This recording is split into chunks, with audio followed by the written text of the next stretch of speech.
Presentation of Idaho Reports on Idaho Public Television is made possible through the generous support of the Laura Moore Cunningham Foundation, committed to fulfilling the Moore and Bettis family legacy of building the great state of Idaho, with additional major funding provided by the estate of Darrell Arthur Kammer in support of independent media that strengthens a democratic and just society, and by the Hansberger Family Foundation, by the Friends of Idaho Public Television, the Corporation for Public Broadcasting, and donations to this station from viewers like you. Thank you. With chippy debates over policy and budgets and public fights over process and rules, the 2026 legislative session is going out with a bang. I'm Melissa Davlin. Idaho Reports starts now.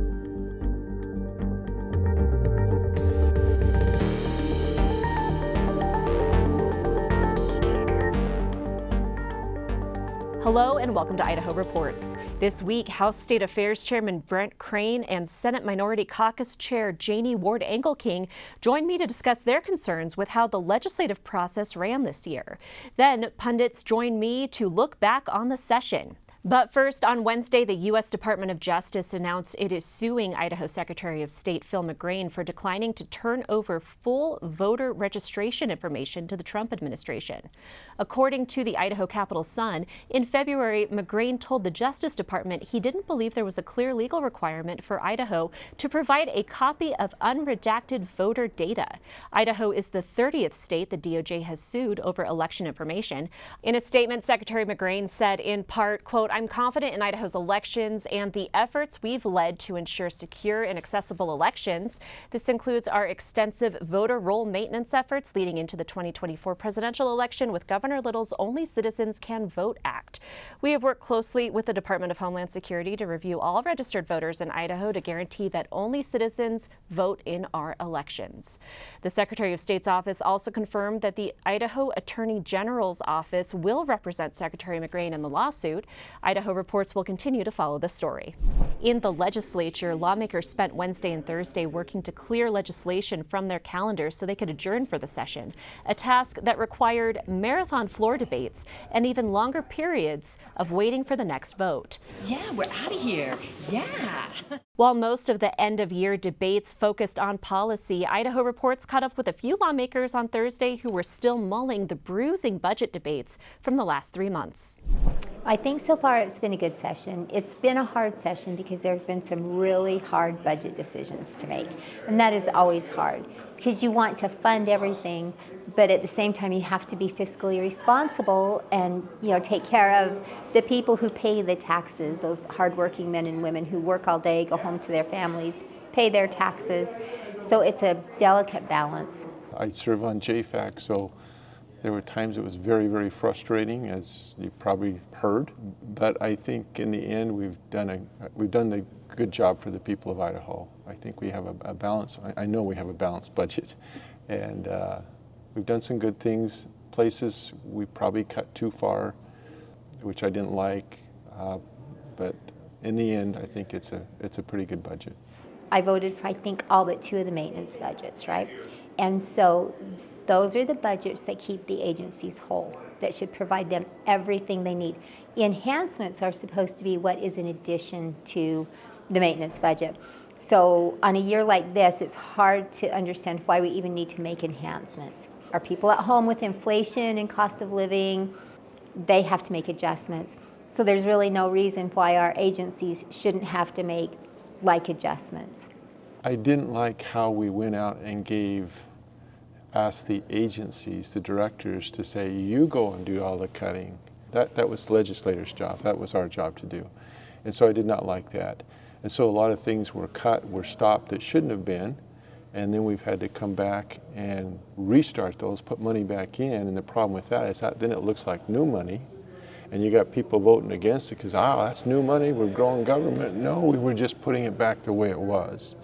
And sometimes that's really hard to understand when you're sitting here and you've got maybe 2 minutes, 5 minutes to be able to understand that. So that part of the process, as you know, I was very frustrated with. Meanwhile, the House debated multiple controversial policy proposals, including legislation that would require county sheriffs to enter into formal agreements with immigration and customs enforcement. The Idaho Sheriff's Association has strongly opposed the bill, saying Idaho sheriffs already cooperate with ICE, but mandates in this legislation go too far.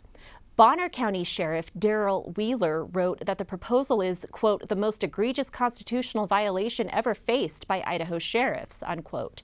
Boundary County Sheriff Travis Stoley posted on Facebook, quote, what matters is that the decision to participate in the program or to step back should rest with the elected sheriff who answers directly to the citizens of his or her county, not with politicians in Boise who don't patrol our roads or manage our aging jail. Still, the House passed the bill. We'll have an update next week on the fate of the legislation.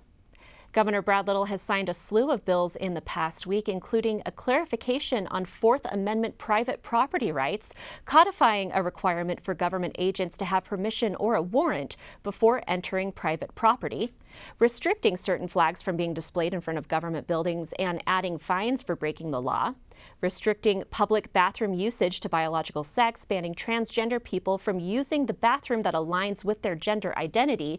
That bill is punishable by up to 1 year in prison for the first offense and up to 5 years for the second. A framework for AI use in classrooms and a special education funding bill. And that's just a small sample of the policy bills that have made their way to the finish line. We'll have more with our pundits later in the show. Idaho Reports also caught up with Representative Stephanie Mickelson for her take on the session. My biggest priority this year was to make sure that we did not have data centers socializing rates across regular Idahoans, and that bill is going to be signed this afternoon, so we're pretty excited about that. That has taken almost 2 years worth of work, so that's probably my greatest achievement this whole legislative session, was to get that bill done. The debate over power use, data centers, and the impact on existing users isn't new, and it's more nuanced than you might think. Producer Logan Finney has more. With the explosive growth of massive data centers across the country, many Americans are convinced that artificial intelligence and the infrastructure needed to run it are what's to blame for rising electric bills. And in some places, that's true. But while Idaho doesn't have the same caliber of data center incentives that a state like Virginia has, it's still an appealing location to build a new data center, both for the relatively low cost of electricity and for the state's friendly business climate. The reliability, predictability, and just the pragmatic business climate. Idaho checks those boxes from a business perspective. It happens to have very favorable environmental conditions as well. Data center company Valor C3 provides services to mid-tier businesses that have outgrown an internal server room but don't need a full data facility of their own. CEO Jim Bowie said Valor C3 appreciates the community just as much as, if not more than, the low cost of power. The company is redeveloping an existing data center facility in Boise and building a second one at the same site. In the Idaho Power scheme, we're a typical industrial, medium-scale business, similar to a processing plant, similar to a factory. Since Idaho Reports visited in November, the facility is expanding even more. The second building Valor C3 is constructing near the existing site hasn't even opened yet, and Boise Dev reports the company has already applied to build on an expansion. But Valor C3 is still small potatoes compared to Meta, who's planning with Idaho Power to install hundreds of megawatts of solar power generation in Ada County to help power its Kuna data center. The new Gemstone Technology Park, being planned right next door to the Meta site, is expected to consume something like 600 to 800 megawatts. That's something that has us very worried.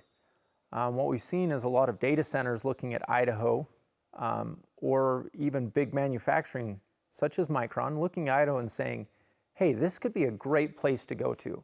Andrew Mickelson is a potato farmer and the son of State Representative Stephanie Mickelson. She's been a leading Republican voice at the State House about the need to regulate data centers. Because the way the PUC socializes out those rates, how are you going to tell grandma it's okay for her on a fixed limited income that she's going to subsidize the next major AI plant somewhere? It is great to see businesses coming to the state, and we do want to encourage that growth. But at the same time, should the cost be borne by everybody else? Us as farmers, we've been here, the power usage has been here for the last 50 years. Why are we having to pay more all of a sudden? Idaho Power is proud of the fact that its rates are competitive, especially compared to other parts of the country. Executive Vice President Adam Richins told Idaho Reports that reliable service and keeping rates from rising too quickly are the company's top priorities. Over the last 15 years, our rates have average gone up 1.2% a year. That's quite a bit less than inflation. Now, we don't love that 1.2%. It's something we're trying not to do, but when you look at CPI compared to that, it's still pretty low, and our rates generally are 20 to 30% below the national average. But local power bills are still rising, which has electric customers worried. This last year, we did have a rate increase. It ended up being settled at about 7%, so that may be what some folks are talking about. That rate case did not have any dollars related to large load infrastructure because they pay for that all up front. Idaho has been very strict on this mantra of growth pays for growth. So if you're going to come for our service territory, that's great. We have really low rates. You need to pay your way and make sure those costs aren't spread to other customers. Idaho Power may be a big shareholder-owned company, but it deals with inflation just like any one of its human customers. Inflation generally has been significant. In the energy business, it has been outrageous. Poles, transformers, the things that maybe you see out in the world, they're all at least twice as expensive as they were 5 years ago. Some are 300% more, some are 400% more. So as costs increase, Idaho has a system to oversee how quickly utilities like Idaho Power can increase rates. They operate as regulated monopolies under the Public Utilities Commission, which reviews contracts and agreements in a mostly public fashion. It's a public process. Any party that wants to intervene, that has representation, can intervene. Every time we look at a rate increase, they do all these studies. And they come in and they say that this group is costing this much, this group is costing this much, this group is costing this much. And so then they propose increases based upon that. So it's not necessarily the irrigators or residential customers or even Idaho Power that decides what those rates should be and are these customers paying their fair share for the system. There is evidence that's put forward, the commissioners review that evidence, and then they make a decision based on what they're seeing in terms of what the rate should be. Lawmakers continued negotiating this year, debating whether to regulate large load users, like data centers, more strictly than the existing Public Utilities Commission process. You see legislation coming in other states because they don't have this no-harm process. Idaho does have it, so why interfere with that? It's been really successful so far. If you look across a map, our rates are the lowest in the nation in Idaho. These processes have been a part of that, so let's keep these processes in place and rely on them as we move forward. Idaho Reports reached out to the governor's office, and as of Thursday afternoon, he had not yet signed the bill. This week, Logan Finney also sat down with Representative Britt Raybould to discuss her bill on data centers' water usage. That's available right now on the Idaho Reports YouTube channel or wherever you listen to podcasts. Some of the most contentious debates in the last week haven't been over policy specifics, but over process and rules in the legislature. And those concerns are bipartisan and bicameral. House State Affairs Chairman Brent Crane and Senate Minority Caucus Chair Janie Ward Engelking joined me on Thursday to discuss more. Thank you both so much for joining me today. Representative Crane, I want to start with you. You've had some concerns that have popped up in the last week. One of them yesterday was in a debate over procurement, which is a wonky issue about how the state spends taxpayer monies and enters into contracts. But ultimately, you were concerned that this was a bill that went to a different committee than it normally does. Can you talk about why that matters to the public? Well, first of all, you got to remember these contracts are state taxpayer dollars. And so you better send those bills to the committees that have worked on those bills and understand that process. So with regards to procurement, that's been in my committee for the 20 years that I've been there. We have always handled procurement. We know procurement. I think Representative Raybould has brought 2 or 3 bills this year dealing with changes to procurement, all through me, all through the State Affairs Committee. We had a bill that came to the House from the Senate, and the Speaker assigned it instead of to State Affairs, he assigned it to Health and Welfare. And I went and confronted him and I said, what are you doing? And he said, well, I was told to send it to Health and Welfare. And I said, no, that's been in my committee for years. And so that was part of my debate on the floor is you send it to a committee like Health and Welfare who's never seen procurement and they have no idea with what they're dealing with. And so you end up changing the laws and in a drastic way. And on that particular issue, I think there's a lawsuit that's in play. And so, there's a lot of implications to it. And obviously, when you deal with procurement every year, you would know that there's a lawsuit in play, and you would know what that's what they're trying to do when they're bringing that bill forward. So, I debated against it. And I think we're seeing that a lot more this year, where people are shopping a committee where they think it might get through easier, and instead of putting it in the germane committee, the committee where it needs to be. Mm-hmm. Yeah. We saw that with the anti-teacher union bill. It was all about teachers. It didn't go to the Senate Education Committee, which, when stakeholders would be there. It went to a Commerce Committee. And you can loosely argue that that would be okay, but it's not how it is normally done. And for people who aren't familiar with that process, why should the average voter care that this is a process that normally goes this way, but people who shop for committees to find one that's maybe more favorable to this specific proposal, why does it matter? Well, I think exactly to Representative Crane's point, we know those bills. We've seen them before. We've seen an iteration of them before, or we've seen what's been done in the past, how we've reined things in, and maybe we do need to do more, but we know how we got there. And that's the problem when you put it in a committee where there's no history, and people are going, well, I don't know what's happened in the past, and it matters. People don't trust government. There's already a distrust towards government. And when they see things, what they perceive are games that are being played, although legal, right?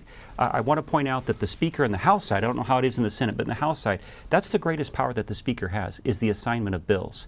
But when you take a health and welfare bill, for example, and steer it to business, or you take a state affairs issue and you steer it over to health and welfare, the individuals that work those issues are going, what in the world is going on? One, the committee members don't understand the issue, but two, it creates unpredictability and distrust. And my thought the entire time that I'm there is I want people to have trust in their government. I want them to understand how it works, and I want them to trust their government.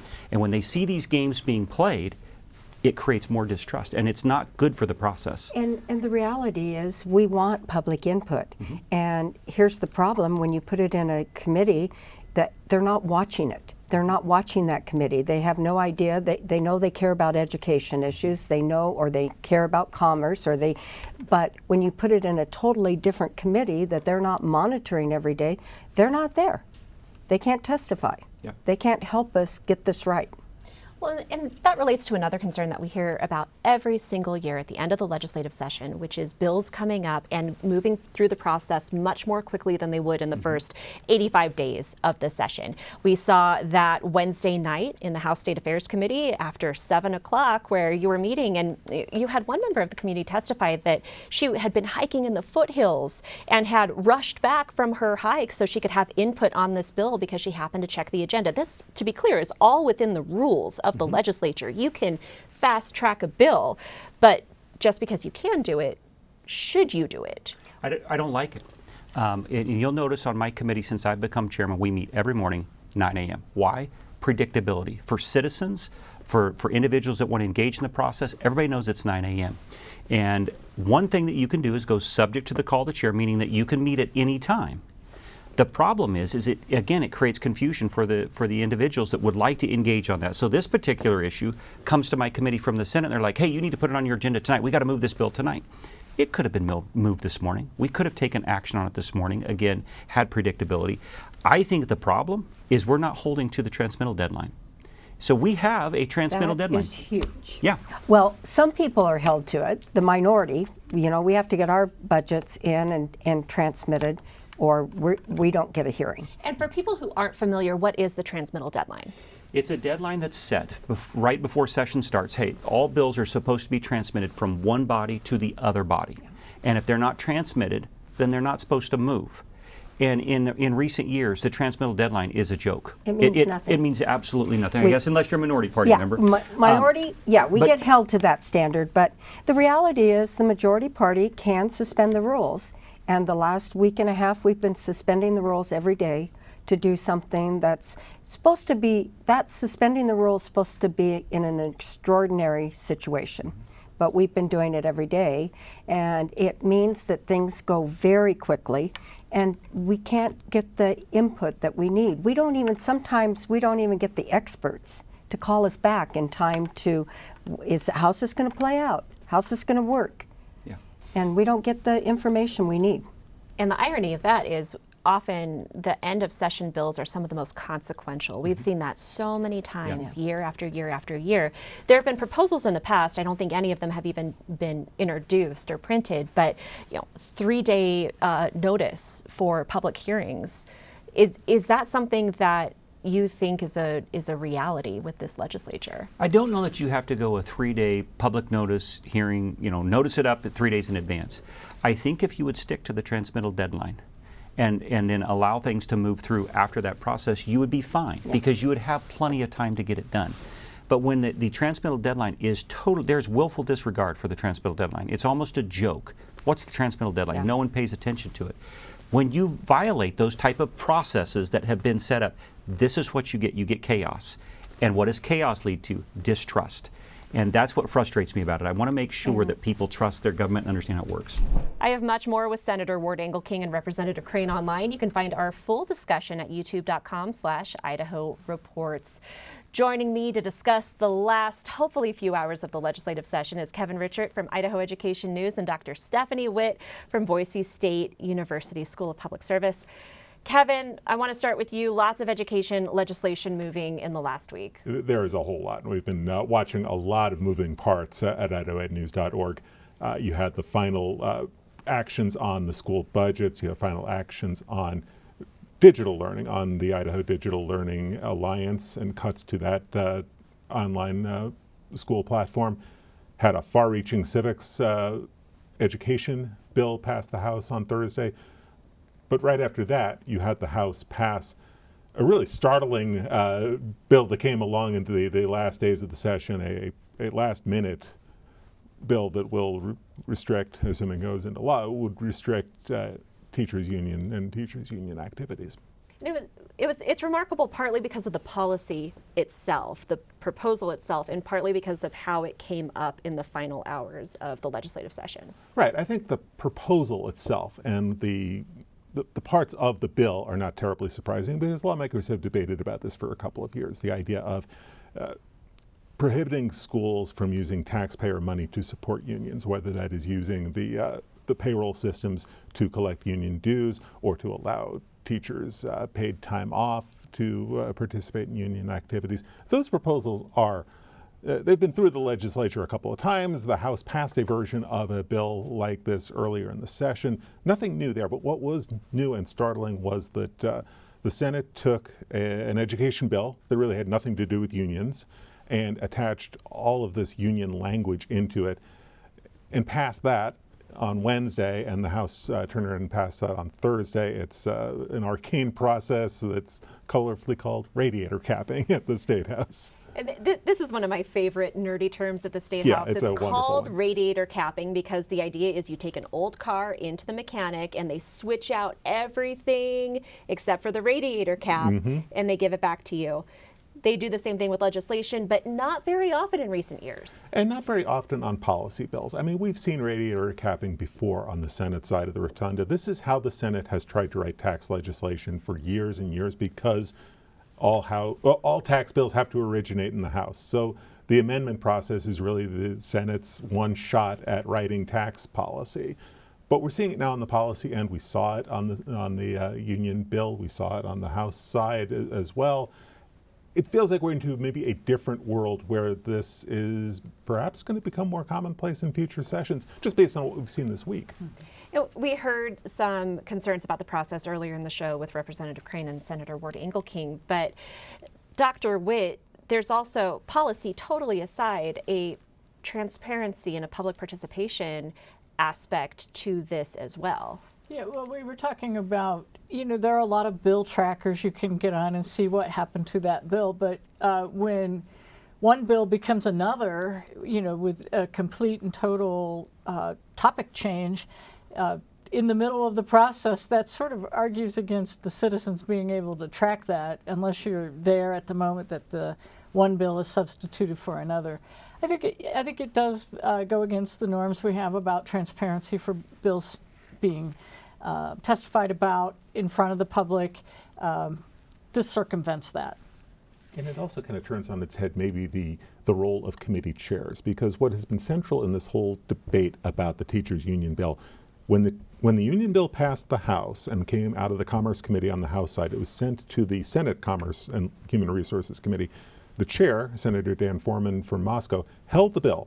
He says he's trying to negotiate with the teachers union. He's trying to work on the relationship between the legislature and the teachers union. What you saw with this radiator capping was something you don't see in either the House or the Senate very often. You saw a chamber basically override a committee chair. I mean, committee chairs have this prerogative of holding bills or advancing bills, and by and large, the House and the Senate at large has deferred to those committee chairs and given them kind of the latitude to do that. You really saw, in this case, the Senate rising up and saying, we want this bill and we're going to get it one way or the other. One of the other things that we've talked about several times over the years, in addition to committee process, is also the expansion of legislative power and this push and pull between the legislature, the federal government, but also the local entities, whether we're talking counties, school districts, cities, pest abatement districts this year, all of it. What were some of these legislative expansions that stood out to you this year? Well, I think what we're seeing is a continuation of a trend we've been seeing for many years in a row here, and that's just an increasingly long list of city or county powers that are being preempted by local governments, right? Whether it's what flag you're flying in front of City Hall, or whether you can prohibit guns in courthouses, or who can have a concealed carry permit in a courthouse, or whether your building code can include electric vehicles, charging stations. Last year, there were 15 different preemption bills that went through, and I don't know what the count is for this session so far, but we see it just a continuation. The biggest one possibly being an attempt to override local planning and zoning rules about density, right? To force cities to allow duplexes and apartment buildings more easily. So the intent is a good idea to try to ease the housing shortage, but I'm not sure the way to do that is to steamroll over mayors and councils. We have less than a minute left, but as we are entering the final hours of the legislative session, what are the big questions that you are waiting to get answered, Kevin? I think the biggest question really goes beyond sine die, whether that happens Thursday or Friday or whenever. The biggest question is this budget going to pencil out? Do all of these fund transfers and the cuts and the unknown cost of the One Big Beautiful Bill, does Idaho end up right side up at the end of this budget year by June 30th? Are they right side up heading into the new budget year? Plenty to watch as we move forward. Kevin Richert of Idaho Education News, Dr. Stephanie Witt of Boise State University, thank you for joining us and thank you for watching. We'll see you right back here next Thursday.